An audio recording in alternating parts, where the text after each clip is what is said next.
Dans ce chapitre, nous avons introduit la corrélation, qui est une indication de la dépendance linéaire entre deux variables aléatoires.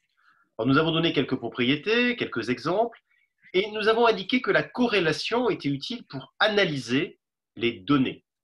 Nous avons même évoqué l'analyse en composantes principales. Alors, pour nous en parler davantage, Paul-Henri Cournède a accepté de venir dans ce cours de convergence, intégration et probabilité pour une brève interview. Alors, Paul-Henri Cournède est centralien de la promotion 1997, également diplômé de l'université de Cambridge en mathématiques.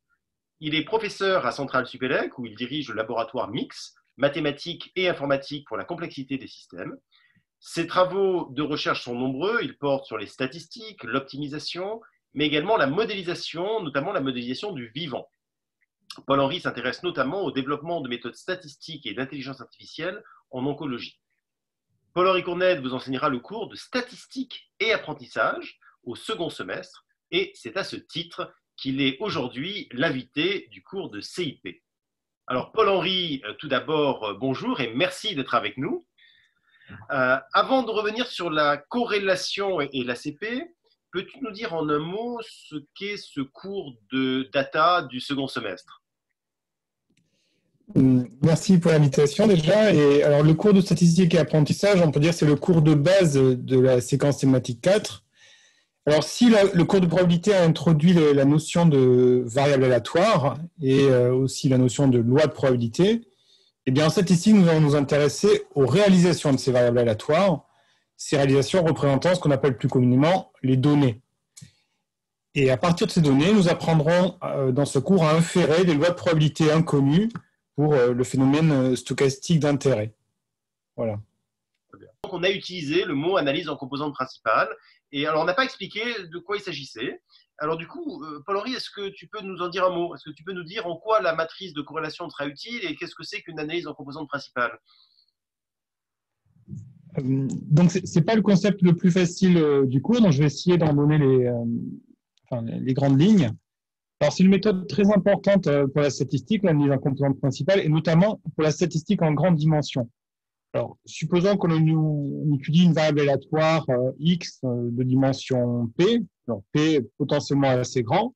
Si on considère par exemple une étude en génomique, le p peut valoir des dizaines de milliers de variables.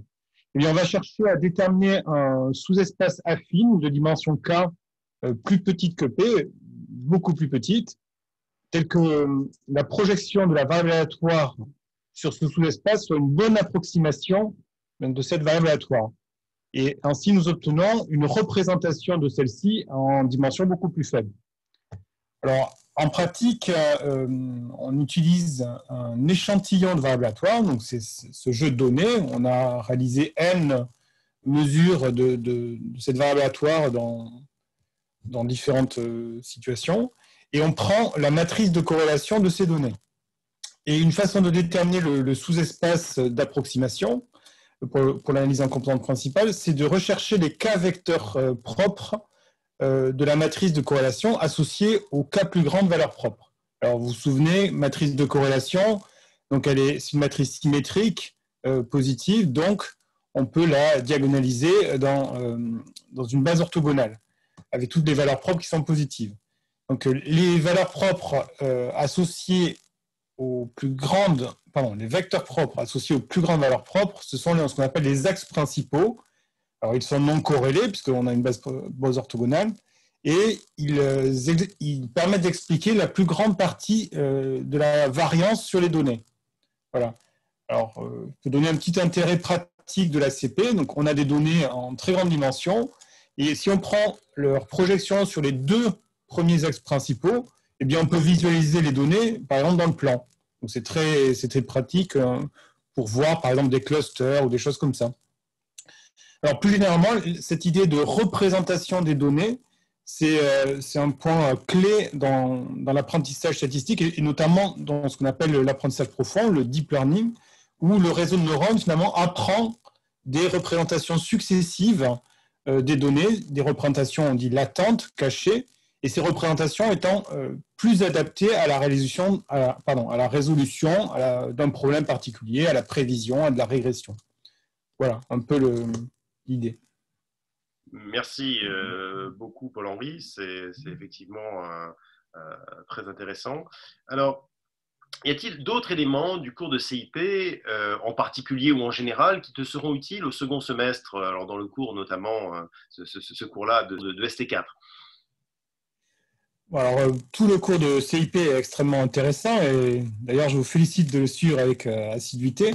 Mais il y a deux notions vraiment importantes pour nous. Enfin, la notion de probabilité conditionnelle et celle qui va avec d'espérance conditionnelle. Ce sont deux notions fondamentales pour le cours de statistique. Alors, juste en deux mots, il y a un domaine important des statistiques qu'on va effleurer, qu'on va introduire un petit peu, ce sont les statistiques bayésiennes.